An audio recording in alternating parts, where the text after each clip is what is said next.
All right, here. Today I'm going to review and go over today's NASCAR Cup Series race at the Las Vegas Motor Speedway. There's a lot to talk about, so let's get started. Ryan Priest, and you're watching William Blackwell on YouTube. Today's race at Las Vegas was pretty good. I am not going to lie to you. But let's start off with the green flag. Leading the field to the green flag today was the 4-car of Kevin Harvick.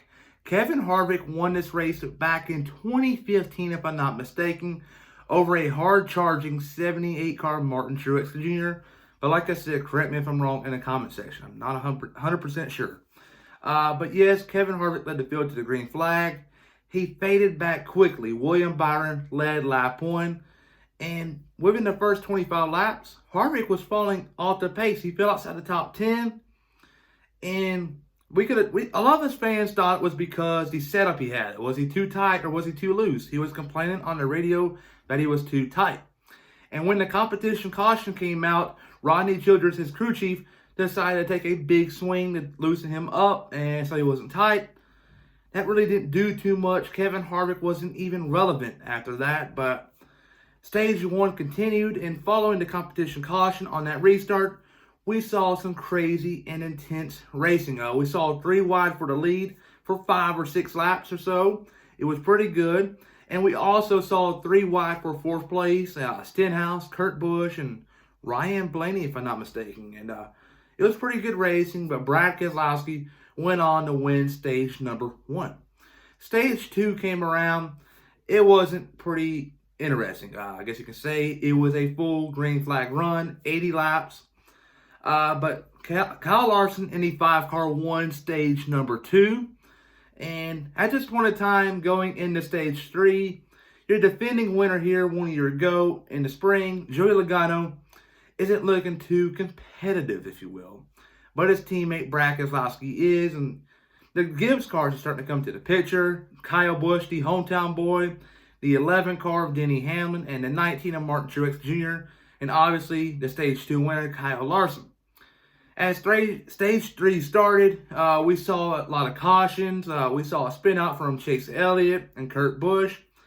And then we also saw a couple laps later, after they restarted again, the 10 car of Eric Almirola having a tire going down and hitting the wall hard, and it forced him to go to the garage and call it quits for the day.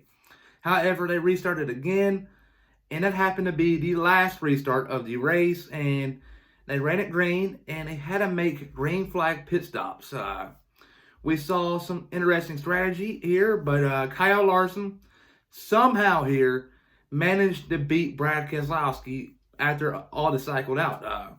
He missed pit road the first time and came back on the following lap and still beat out Keselowski. He had the lead. He did not look back, and Kyle Larson was looking to cruise himself to his 9th career or 7th career win in the Cup Series. But Alex Bowman, his teammate, the driver of the 48 car, was heading to pit road, and he made contact with the 38 car of Anthony Alfredo.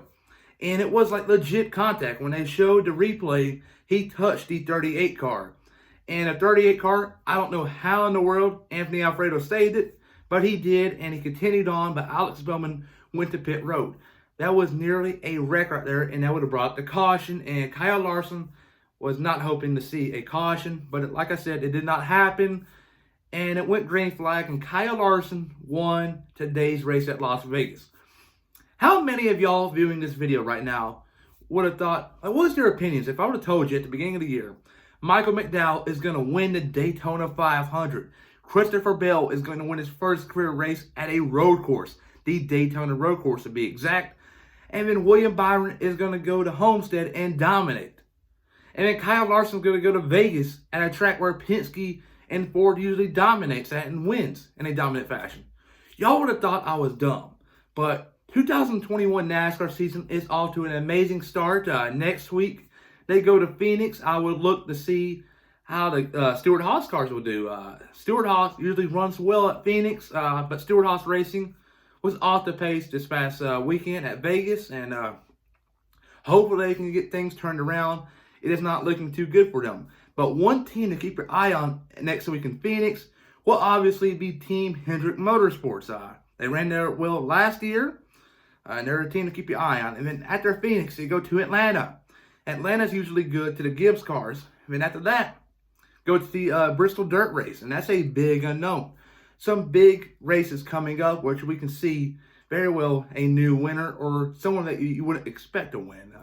But there you go. There's my opinion about today's race at the Las Vegas Motor Speedway.